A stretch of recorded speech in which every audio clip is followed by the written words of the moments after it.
তো আল্লাহ নবী সাল্লাল্লাহু আলাইহি ওয়াসাল্লাম দিনের বেলা কোরআনকে মানুষের মধ্যে প্রচার করতেন, আর রাতের গভীর রজনীতে আল্লাহ নবীর অভ্যাস ছিল কোরআন কারীমকে তেলাওয়াত করতে। বলেন না সুবহানাল্লাহ।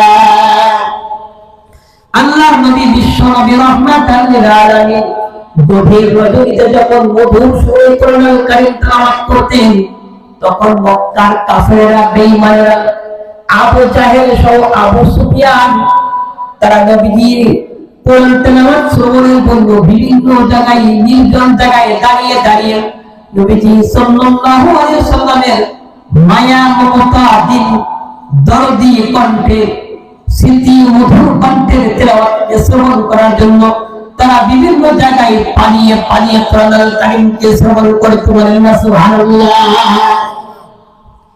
ইতিমধ্যে যখন নবীজির তেলাওয়াতের প্রভাব বিস্তার হলো, মক্কার কাফের বেঈমানেরা নবীজির তেলাওয়াত শ্রবণ করে তারা অনেকেই নবীজির কাছে এসে বলতেছেন, আব্দুল্লাহর বেটা মুহাম্মদ, আপনি যে বাণী তেলাওয়াত করতেছেন, এই বাণী শ্রবণ করার সঙ্গে সঙ্গেই আমাদের অন্তরের মধ্যে কম্পন সৃষ্টি হয়ে যায়। বলেন না সুবহানাল্লাহ। কোরআন কারীমের তেলাওয়াত এমন ভাবে রাসূল করতেন, আর নবীজির এই তেলাওয়াত শ্রবণ করার জন্য কাফের বেঈমানেরা বিভিন্ন জায়গায় পালিয়ে পালিয়ে কোরআন কারীমের তেলাওয়াত শ্রবণ করতেন। ইতিমধ্যেই নবীজির কাছে এসে বিভিন্ন কাফের বেঈমানেরা এসে বলতেছেন, ওগো নবী, ওগো আব্দুল্লাহর বেটা মুহাম্মদ, আপনি যে তেলাওয়াত করেন, আপনার এই তেলাওয়াতটা শ্রবণ করে আমরা নিজেদেরকে কন্ট্রোল করতে পারি না। আমরা ওয়াদা করলাম আমাদের জীবনটাকে আপনার জন্য কোরবানি করে দিলাম, আপনার হাতে হাত রেখে আজকে পড়ে দিলাম লা ইলাহা ইল্লাল্লাহু মুহাম্মাদুর রাসূলুল্লাহ সাল্লাল্লাহু আলাইহি ওয়াসাল্লাম। আল্লাহ রাসূলের কাছে এসে তারা ঈমান গ্রহণ করার জন্য অতবদ্ধ হচ্ছে। ইতিমধ্যে অনেক মানুষ ঈমান গ্রহণ করল। ঈমান গ্রহণ করতে করতে কাফেরদের মধ্যে সাড়া পড়ে গেল, হায়রে আমাদের দল তো ছোট হয়ে যাচ্ছে, আব্দুল্লাহর বেটা মুহাম্মদকে তো আর দমিয়ে রাখা যাচ্ছে না, তার ধর্মকে তো আর শত চেষ্টা করার পরেও বন্ধ করা যাচ্ছে না, আমাদের ভাইরা তো আব্দুল্লাহর বেটা মুহাম্মদের ধর্ম গ্রহণ করতেছে, তারা আমাদের থেকে দূরে সরে যাইতেছে, তাহলে কি করা যায়? শয়তান আবু জাহেলের কানের কাছে এসে একটা বাক্য উচ্চারণ করল। কি উচ্চারণ? ওয়াল্লাহু ফীহি লাআল্লাকুম তাগলিবুন। ইবলিস এসে বলতেছে, আব্দুল্লাহর বেটা মুহাম্মদ যখন কোরআন কারীমের তিলাওয়াত করে, তখন তোমরা এই কোরআন কারীম শ্রবণ করা থেকে বিরত থাকবে। ওয়া ইযা কুরিআল কুরআন ফাসতামিউ লাহু ওয়ানসিতু লাআল্লাকুম তুরহামুন। আব্দুল্লাহর বেটা মুহাম্মদ যখন কোরআন কারীম তেলাওয়াত করে, তখন এই কোরআন কারীম শ্রবণ করা থেকে তোমরা বিরত থাকবে, কোরআন শ্রবণ করবে না, তাহলে দেখবা তোমাদের ভাইরা আর আপনার বেটা মুহাম্মদের ধর্ম গ্রহণ করবে না। এই কথা ইবলিস এসে বলতেছে আবু জাহেলের কানে কানে। যেহেতু আবু জাহেল তো শয়তানের অনুসারী ছিল, এজন্য শয়তানি আজাজিল তার কানে কানে এসে বার্তা প্রেরণ করত।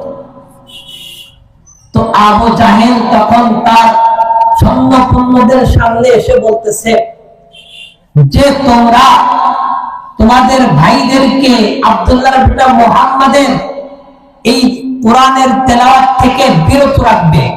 কেমনে রাখবে? আজাজিল ইবলিস কিন্তু পদ্ধতিও তাদেরকে বর্ণনা করবে। কি পদ্ধতি? বলে ওয়াল ফীহি লাআল্লাকুম তাগলিবুন। وقال الذين كفروا لا تسمعوا لهذا القرآن والغوا فيه লাআল্লাকুম তাগলিবুন। আল্লাহু আকবার। ইবলিস আসে বলতেছে, এক নাম্বার তোমাদের জন্য ভূমিকা থাকবে লা তাসমাউ লিহাযাল কুরআন, তোমরা আব্দুল্লাহর বেটা মুহাম্মদের কোরআন তেলাওয়াত করবে না। আব্দুল্লাহর বেটা মুহাম্মদ যে কোরআনুল কারীম তেলাওয়াত করেন, এই কোরআন লা তাসমাউ লিহাযাল কুরআন, এই কোরআন শ্রবণ করা থেকে তোমরা বিরত থাকবে। এক নাম্বার তোমাদের জন্য কর্মসূচি। শয়তান আবু জাহেলের সৈন্যদেরকে কর্মসূচি দিচ্ছে যে তোমাদের জন্য এক নাম্বার কর্মসূচি হলো কোরআন শ্রবণ করা থেকে বিরত থাকবে।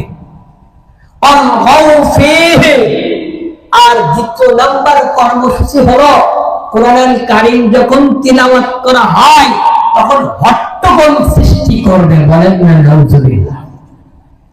নিজেরা যদি কোরআন শ্রবণ করা থেকে বিরত থাকতো তাহলে আল্লাহ রাসূলের অতটা সমস্যা হতো না। কিন্তু দ্বিতীয় নাম্বার যে কর্মসূচি শয়তান প্রেরণ করলো,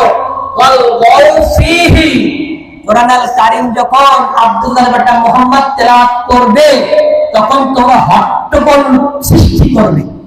হট্টগোল গুলো কি মুফাসসির ইকরাম তাফসীরের মধ্যে লেখেন, তাফসীর ইবনে কাসির, তাফসীর রুহুল মানি, তাফসীরে তাবারি, অসংখ্য তাফসীরের মধ্যে মুফাসসির ইকরাম লেখেন যে সেই হট্টগোল গুলো কি ছিল। কোরআনুল কারীম তারা নিজেরা শ্রবণ করা থেকে বিরত থাকতো। এইখানে মাহফিল হচ্ছে, অনেকে এখানে আসে না, শ্রবণ করতেছে না। কেবল কথা বলেন ঠিক কিনা? কিন্তু আমরা যারা আসছি আমাদেরকে কোরআন এর এই বিধান, এই মাহফিল শ্রবণ করা থেকে বিরত করার জন্য যদি প্রতিবন্ধকতা সৃষ্টি করত তাহলে আমরা